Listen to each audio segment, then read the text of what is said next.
Hello everyone and welcome back to a brand new video. Today we are here on Valentino Rossi the game, 10 years on from this gem of a game from Milestone.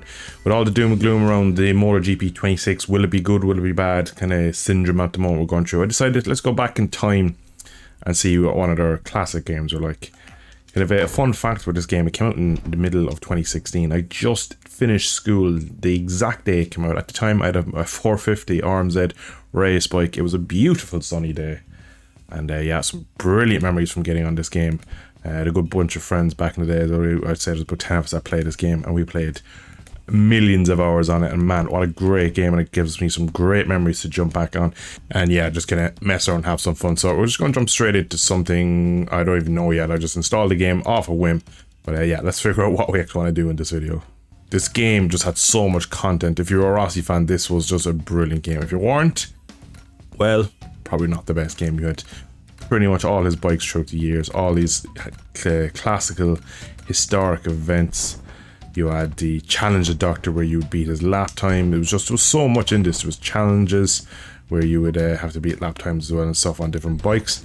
And then there was Rossipedia where you would actually get the information about his helmets, his race teams, what he did in that season. There was just this game really was a chef's kiss to MotoGP's fans. But let's jump in now. Let's see actually how it handles, because we are going back 10 years and going back to Milestone's or in-house engine at the time. So let's jump in and do a race and see how we get on. So you can even see here from these kind of cinematic shots of the track, it just doesn't hold up graphically with the current games. The biggest thing for graphics was the move to the Unreal Engine. Their in-house one, as much as it was probably good for them, never really got much out of it in terms of graphics. It was never really, if you compare what, with for example Codemasters, which they're also compared to with the F1 series, the 2016, 2015 games were beautiful, and we had kind of this less than beautiful game, shall we say. But we're here as Rossi. We are starting from last at Catalunya. Of course he did win here in 2016. And yeah, I'm actually excited to play this game because, again, like I said, great memories from a long time ago. And it's good to jump back sometimes to play these older games because you can kind of get bogged down with the modern ones not being particularly great, shall we say. But it is good to see some of the old ones.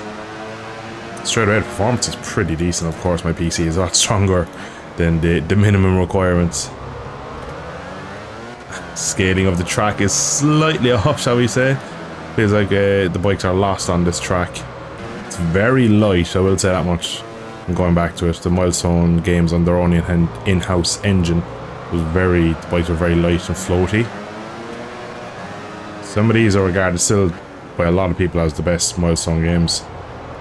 You hear the crowd shouting as we go into the tight difficult turn 5. We have the AI on 120% or simulation, whatever it was back in the day. That's a crash. Oh, Rossi has gone for a tumble there. Let's see if we can use a rewind. Oh, there we go. Fortunately, we are struggling to even keep up with this simulation AI. It's taken me, I thought I'd be able to jump back down to speed, but clearly not. We're not as good as we once were in this game. Do they go really slow on the straight is a big question, because I know that for years that was a big milestone issue, that you're just as good as you in the corners. But no, it looks like on the straight they're just perfectly fine. On the curve, that's not going to stop. Front end is absolutely impenetrable. It's completely just full brake all the way into the corner. I think the big thing with going fast in this game is about keeping your roll speed up. Jeez, I'm struggling to keep the bike going in the right direction because there's a very strong centering effect where the bike wants to go back to its neutral position very aggressively, so you go to stick, it really pops the bike back up. Oh, rattle on the inside curve and how he didn't crash there. But so far, the footage of GP26... Oh, we've done this again, have we? Oh, we got away with it. Just a bit of track extending. So far, the footage of GP26 doesn't look too promising, I can't lie. And I'm not the only one thinking this, so... It's a bit of a shame. But we'll only know really, like always, when we actually get hands on ourselves, as it's nearly always really hard to tell. Whoa, Bautista. Getting airtime there on a huge curb. Over lunge.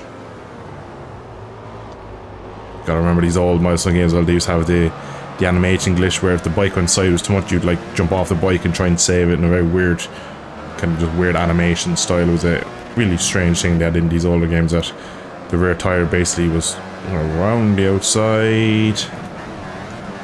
Lovely done. The rear tire just didn't have enough grip, so the back of the bike would slide, and if it got to too much slide angle, basically the slip angle would throw you over the top and you'd like get locked in position. Oh, I'm not stopping this tonight. Maybe. Oh, thank you. I don't know who that was. Someone off there in the right, big cloud of smoke. Yanni Hernandez up ahead. Oh, we've killed him. No, we haven't. Yes, we have. No, we haven't. It was Bradley Smith who crashed, actually, because he's tumbling through the order. There it is, on cue. I'm saying, going back to it, it's not terrible. Once you get used to the bike really aggressively trying to sit up on you, you just need to basically keep the bike turning at all times, not let the bike sit up.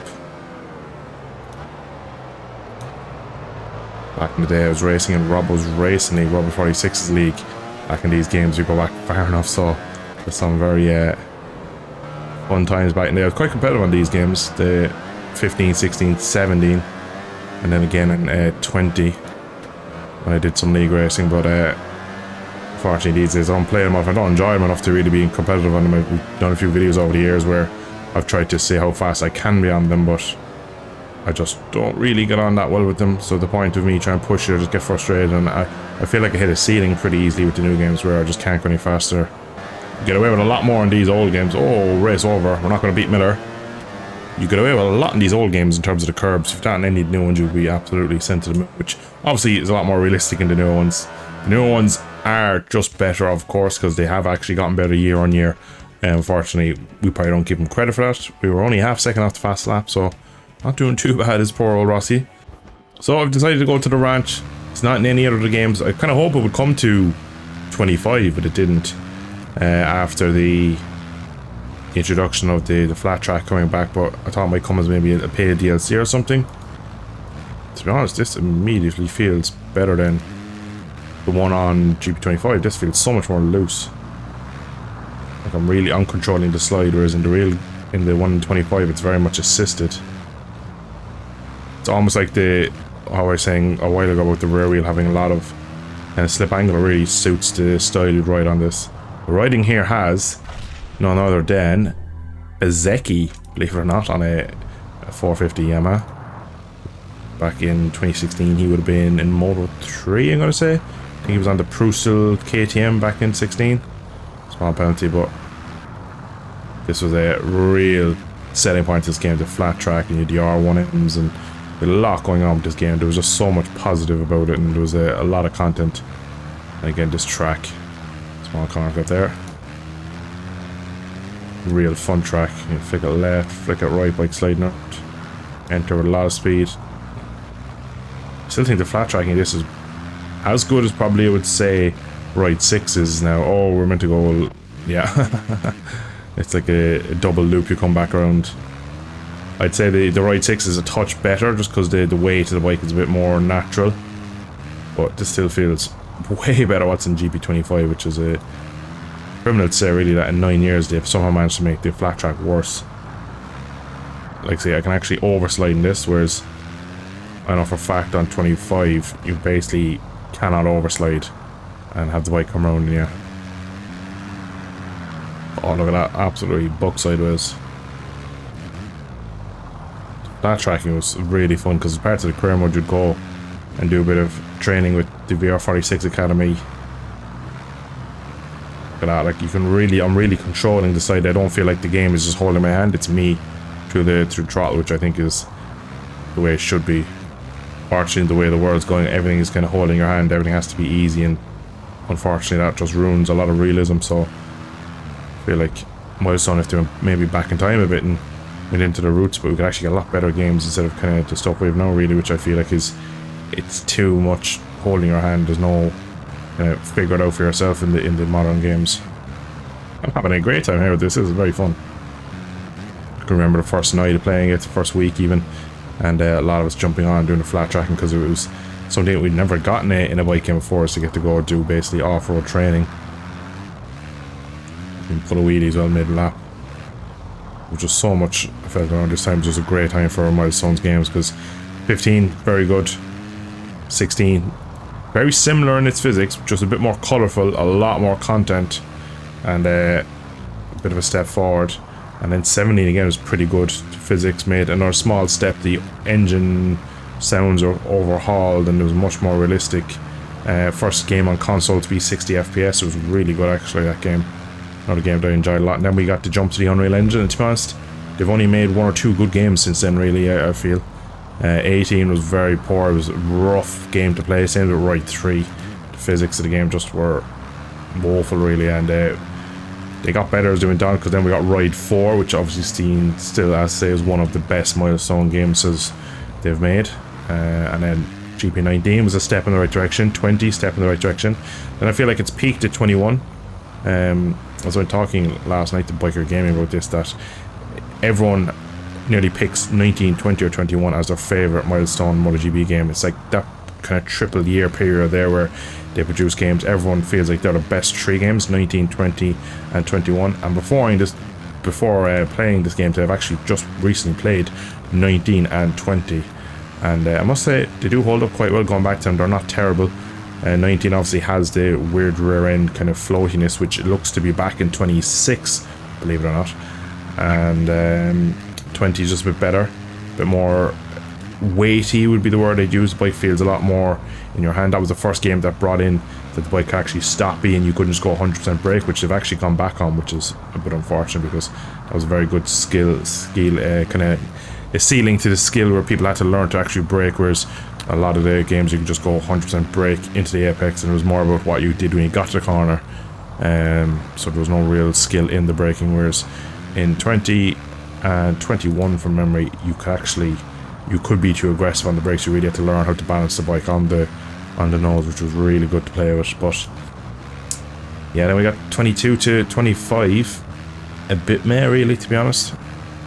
Probably overall they're probably seen as better games because the career modes came on a bit. Graphically it got better. We got flag to flag races, but in terms of just riding, very, very poor. And I must say, I've done like 3 or 4 laps here now at the ranch, and this is just a lot of fun, just leaving a step out, sitting the bike up and spinning it around here. I can actually just play this game for fun. It's quite good. So to finish up, we're going to do a quick little race around Misano on the 2015 R1Ms, pulled straight out of Ride 2. And we've all of the VR46 crew here. Bagnaia, Vighetti, Baldassari, Fanati even, back before he had gone nuclear with everyone. Remember these bikes being quite a bit of fun as well. A little bit less powerful. They actually feel quite heavy, these bikes, considering their production bike, but there was just, like I said, so much content in this game. Oh, we just killed someone. Leg ahead. Marini ahead. Think of where these guys were in 2016.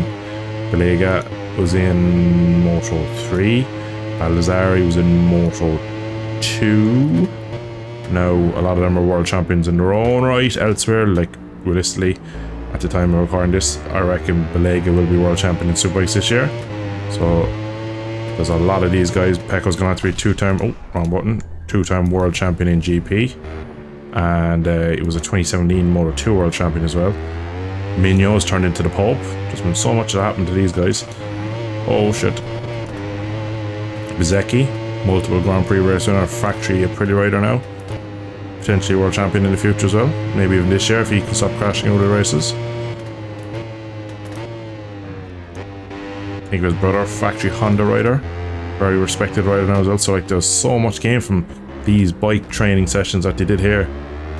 Morbidelli. He was the golden egg at the start nearly, Morbidelli, wasn't he? First world champion out of the Moto 2 class from the VR46 lads. Oh, bang down up the inside. Like a Marquez move on Belega in the last corner. It's just interesting to see what they can do, is the way I put it. Back in the day, these games are just a bit more enjoyable.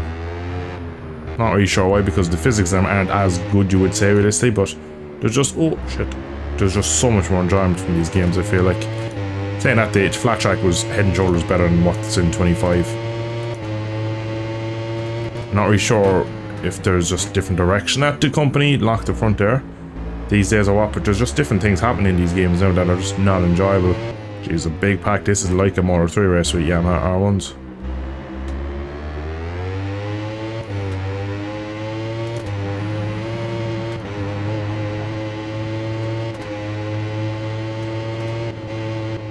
Oh, got him way too fast. We were already outside, just about. Oh. Big launch right into... Oh, gone very deep, gone very deep. We're going to cut me back, I'd say. I'm just trying to run away now. If you do still have access to this game, I definitely say go give it a try. I do know a lot of my subscribers do play a lot of the older games, just go back for the enjoyment, but this game definitely still holds up. It's got a really in-depth career mode, plenty of side quests in it, a load of unlockables. There's so many mini games and small little things I've forgotten about. I forgot all the car stuff was in this as well. You had the Drift Masters, you had the Monza Rally and stuff, so there's actually so much to do in this game. It's ridiculous, considering what they've brought afterwards, where there's some games where you've no historical bikes. Pretty much the modern ones have nothing in them, just a base. Moto 3, Moto 2 and GP and that. There's a lot of times they don't even have the up-to-date bikes in it for the new season, so it's a real testament to them what they managed to do with VRTG back in 2016. 10 years on, and this game just doesn't feel 10 years old to me. It's crazy how time has gone by, and this is now considered to be a decade old. Track extending back in 2016 was a lot more relaxed.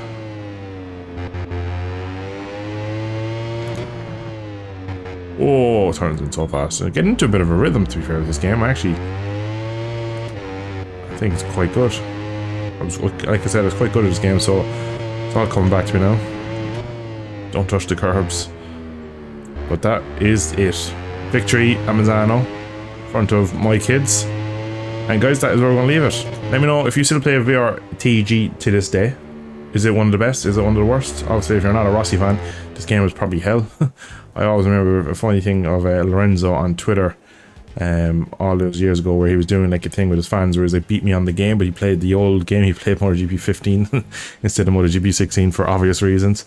But I just remember it being quite funny that like he was playing on his Twitter. He's posting pictures of him playing MotoGP, and he had the year-old game because of the Rossi game. And yeah, I remember there's some seriously funny comments underneath. But anyway, guys, thank you for tuning in. Let me know, what is your favorite game? Any more you want me to check out? Today was just a bit of a whim. I am fortunately away for a week or two now, so videos might be a bit slow, and I was a bit sick over the last few weeks, so videos have been a bit sparse. I do apologize, but let's see if we can get a few more videos out before the launch of GP26. And yeah, I hope to see you all in the next video. Thanks for watching, guys. Slán go fóill buachaí.